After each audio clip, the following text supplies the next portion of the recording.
सब कुछ इसी में समाहित है। हमारी पृथ्वी इस ब्रह्मांड में चट्टान का घूमता हुआ एक कण भर है, जो हमारी मिल्की वे गैलेक्सी में मौजूद 200 अरब तारों में से एक का चक्कर काट रही है। ये विशाल संरचना 90 अरब प्रकाश वर्ष की दूरी में फैले आकाश गंगाओं के सागर में सिर्फ एक बूंद के समान है। ये हमारा घर है, हमारी पृथ्वी, सुख सुविधाओं से भरपूर एक आरामदायक ग्रह। एक बार रोजमर्रा के कामों को छोड़ आसमान को देखिए, क्या दिखाई देता है। आसमान में फैली एक विशाल काली चादर में टिमटिमाते हुए तारे कितने खूबसूरत लग रहे हैं। रात में हम जिन तारों को देख पाते हैं वो सब हमारी मिल्की वे गैलेक्सी के एक छोटे से पैच के तारे हैं। हमारी गैलेक्सी में हम यहाँ रहते हैं और रात के समय में हमें सिर्फ इस छोटी सी जगह के तारे दिखाई देते हैं। कितनी विशाल है हमारी गैलेक्सी, लेकिन क्या ब्रह्मांड के सापेक्ष में हमारी गैलेक्सी का कोई अस्तित्व है? में हम ब्रह्मांड के आखिरी छोर तक का सफर करेंगे, तो अपनी सीट बेल्ट बांध लीजिए, क्योंकि हमारा ये सफर बहुत ही रोमांचक और खतरों से भरा होने वाला है। तो चलिए पृथ्वी की सतह से उड़ान भरते हैं और ब्रह्मांड के आखिरी छोर की ओर चलते हैं। जैसे जैसे हम पृथ्वी की सतह से ऊपर उठते जा रहे हैं, वैसे वैसे हमें पृथ्वी की सतह ब्लू स्फीयर की तरह दिखने लगी है। यह है इंटरनेशनल स्पेस स्टेशन, इंसानों द्वारा स्पेस में बनाई गई सबसे बड़ी चीज। ये 27,580 किलोमीटर प्रति घंटे की रफ्तार से पृथ्वी के चक्कर काट रहा है, जो कि पृथ्वी की सतह से लगभग 400 किलोमीटर ऊपर है, और ये 24 घंटे में लगभग 16 बार पृथ्वी के चारों ओर घूम जाता है।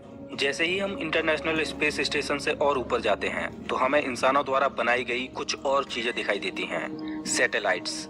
अंतरिक्ष में इंसानों द्वारा भेजी गई हजारों सैटेलाइट्स पृथ्वी का चक्कर काट रही हैं। सैटेलाइट्स का अंतरिक्ष में एक जाल सा बिछा हुआ है।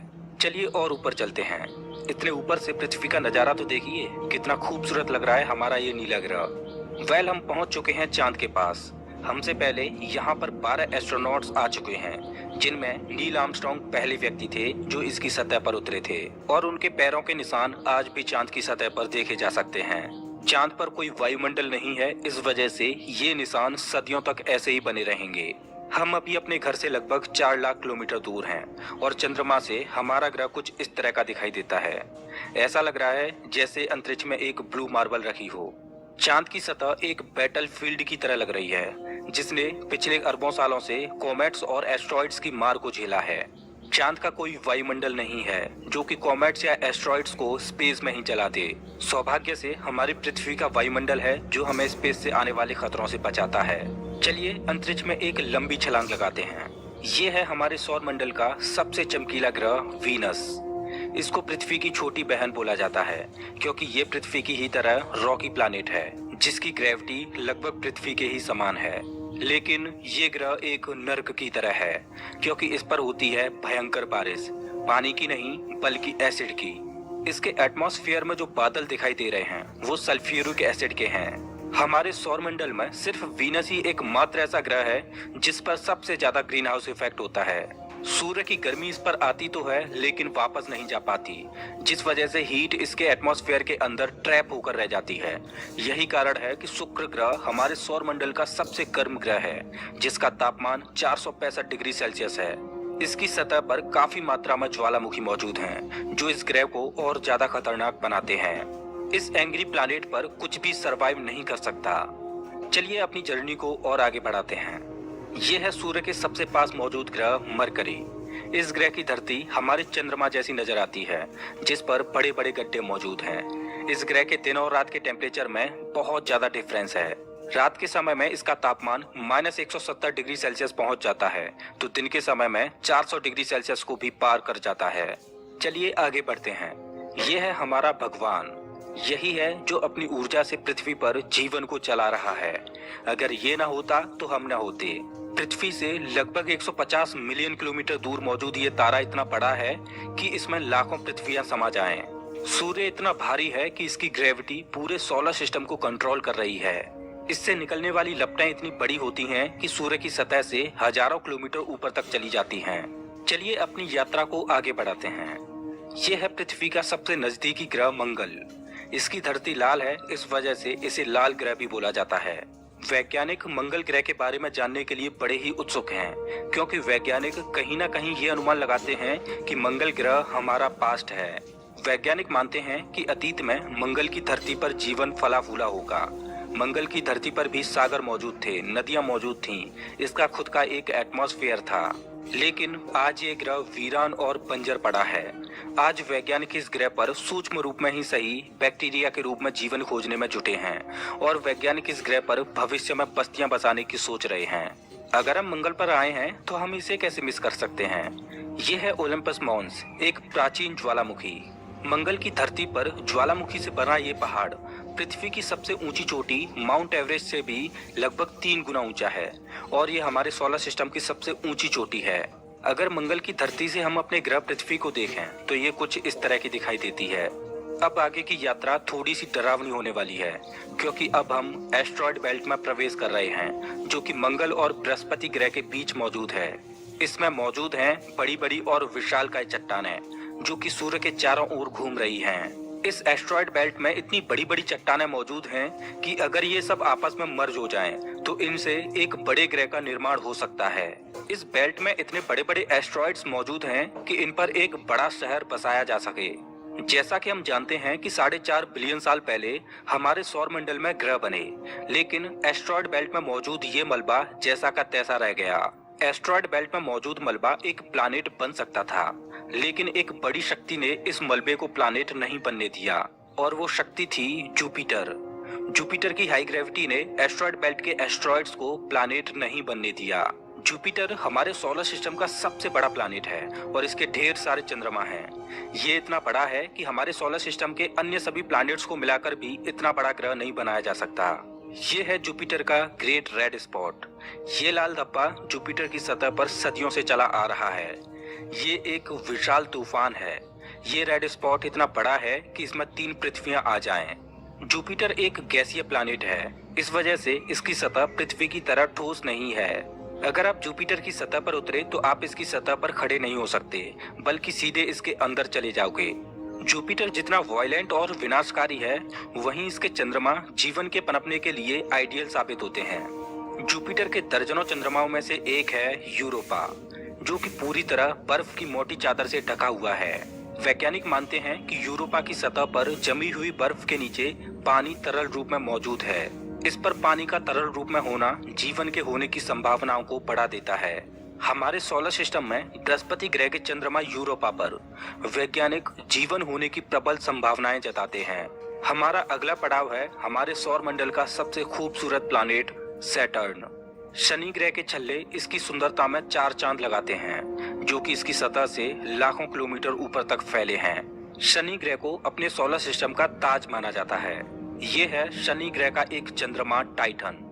इसका खुद का एक एटमॉस्फेयर है, इस पर हवा है, बारिश होती है, यहाँ तक कि इस पर ऋतुएं भी बदलती हैं। इस पर नदियाँ और सागर मौजूद हैं। ये चंद्रमा देखने में लगभग पृथ्वी की ही तरह है, लेकिन इस पर जो नदियाँ और सागर हैं वो पानी के नहीं बल्कि लिक्विड नेचुरल गैस के हैं। अगर हम किसी भी तरह इस नेचुरल गैस को पृथ्वी पर ला पाएं, तो ये इतनी ज्यादा है कि हजारों सालों तक ये हमारे शहरों को रोशन कर सकती है। वैज्ञानिक अनुमान लगाते हैं कि अरबों साल बाद जब सूर्य गर्माने लगेगा और एक रेड जाइंट बन जाएगा, तब टाइटन हैबिटेबल जोन में होगा। उस समय टाइटन पर पृथ्वी जैसी परिस्थितियां मौजूद होंगी। इस वजह से वैज्ञानिक टाइटन को भविष्य की पृथ्वी मानते हैं। अभी हम अपने घर से इतने दूर आ चुके हैं कि यहाँ से हमारी पृथ्वी एक डॉट की तरह दिखाई देती है। अब जैसे जैसे हम अंतरिक्ष की गहराई में और आगे बढ़ते जाएंगे, वैसे वैसे पृथ्वी हमारी आंखों से ओझल होती जाएगी। हमारा अगला पड़ाव है यूरेनस। प्राचीन समय में यूरेनस और नेपच्यून के बारे में कोई भी जानकारी नहीं थी, जब तक कि टेलीस्कोप का आविष्कार नहीं हुआ। हमारी सौर व्यवस्था का सबसे आखिरी प्लैनेट है नेपच्यून। हमारा सोलर सिस्टम बहुत बहुत बड़ा है, लेकिन नेपच्यून के बाद भी हमारा सोलर सिस्टम खत्म नहीं हो जाता। अपने सोलर सिस्टम की गहराई में हम आगे बढ़ते हैं तो हम पहुंच जाते हैं कुइपर बेल्ट में, जो पिछली एस्ट्रॉयड बेल्ट से 20 गुना चौड़ी और 200 गुना ज्यादा फैली है। ग्रहों की लिस्ट से बेदखल किया जाने वाला प्लूटो भी इसी कुइपर बेल्ट का सदस्य है। कुइपर बेल्ट में एस्ट्रॉयड बेल्ट से भी ज्यादा बड़े बड़े ऑब्जेक्ट्स मौजूद हैं, जिनकी खुद की ग्रेविटी की वजह से इनके चंद्रमा भी हैं। चलिए कुइपर बेल्ट को पार करके आगे चलते हैं। हमारी पृथ्वी से 13 बिलियन किलोमीटर दूर ये है सूर्य से सबसे दूर मौजूद ऑब्जेक्ट सेडना। ये एक बौना ग्रह है जो एक ऐसा स्पेस ऑब्जेक्ट है जो सबसे दूर सूर्य की परिक्रमा कर रहा है। इसकी खोज 2003 में हुई थी। ये सूर्य की एक परिक्रमा 10,000 सालों में पूरी कर पाता है। चलिए अब अपने सोलर सिस्टम से बाहर का रुख करते हैं। अभी हम इंटरस्टेलर स्पेस में प्रवेश कर चुके हैं। देखिए देखिए, अंतरिक्ष की गहराई में ये क्या ट्रेवल कर रहा है। ओह, ये तो वॉयेजर 1 स्पेसक्राफ्ट है। यही तो इकलौता स्पेसक्राफ्ट है जो कि इंसानों द्वारा बनाई गई सबसे दूर मौजूद चीज है। ये पृथ्वी से अब तक 19 अरब किलोमीटर दूर जा चुका है। इस स्पेसक्राफ्ट ने अंतरिक्ष के काफी सवालों से पर्दा उठाया है। ये बंदूक से निकली बुलेट से भी 20 गुना तेज ट्रेवल कर रहा है। चलिए अपनी यात्रा को और आगे बढ़ाते हैं।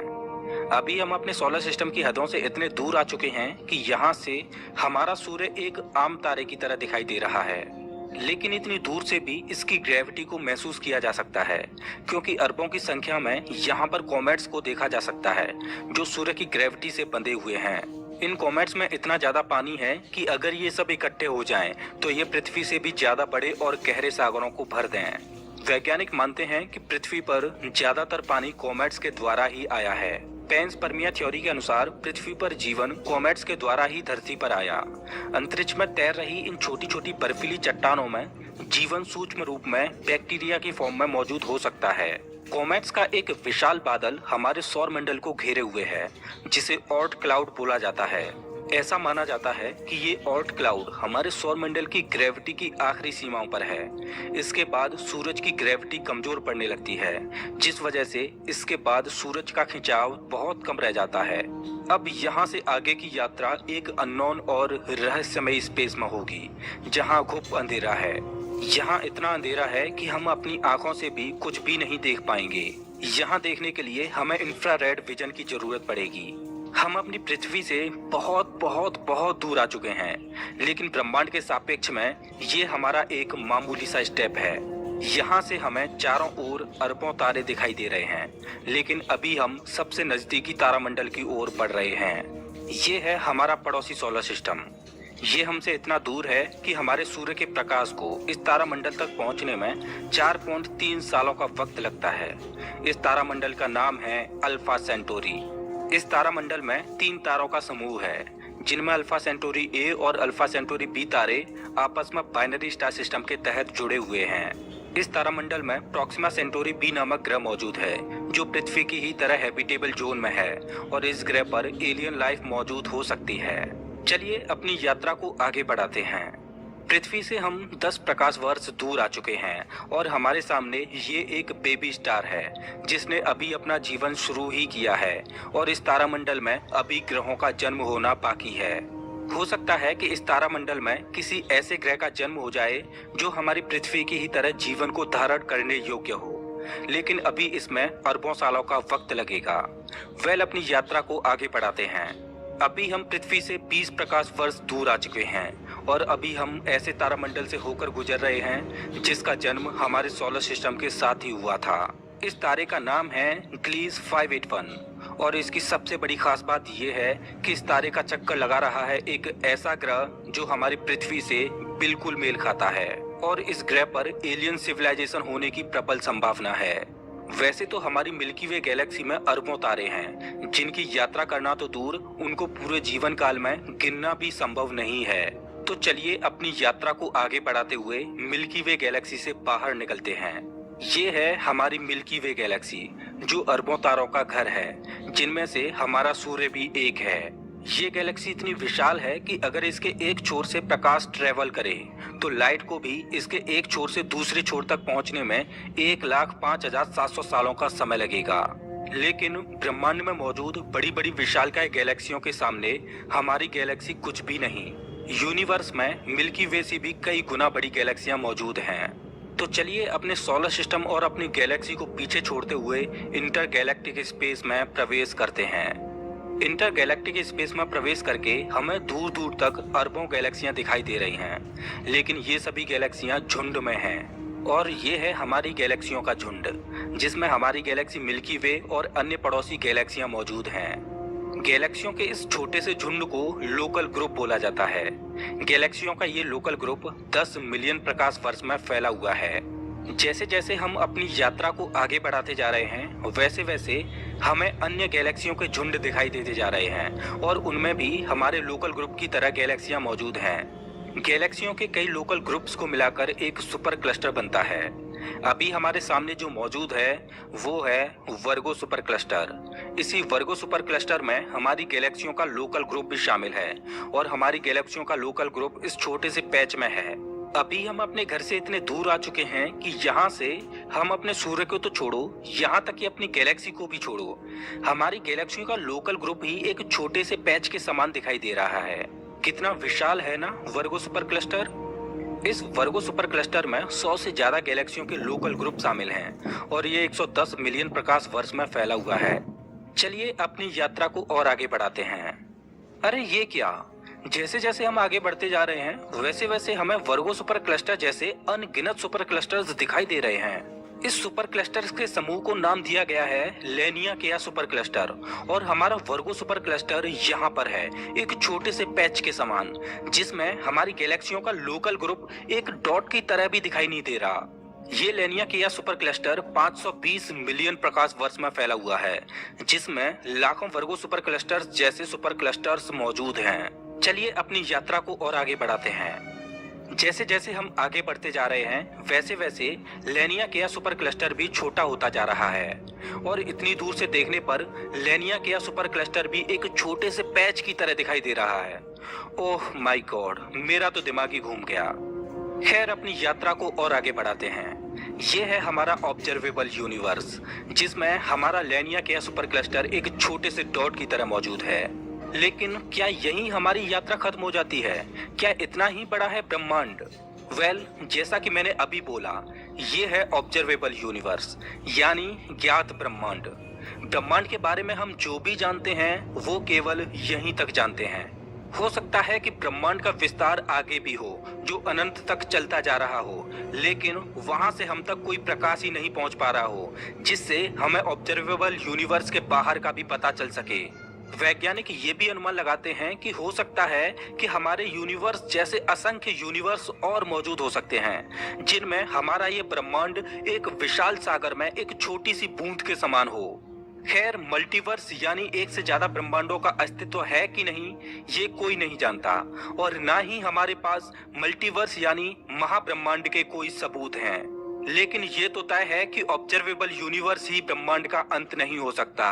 इसके बाहर भी कुछ न कुछ मौजूद है जिसका हमें कोई भी ज्ञान नहीं।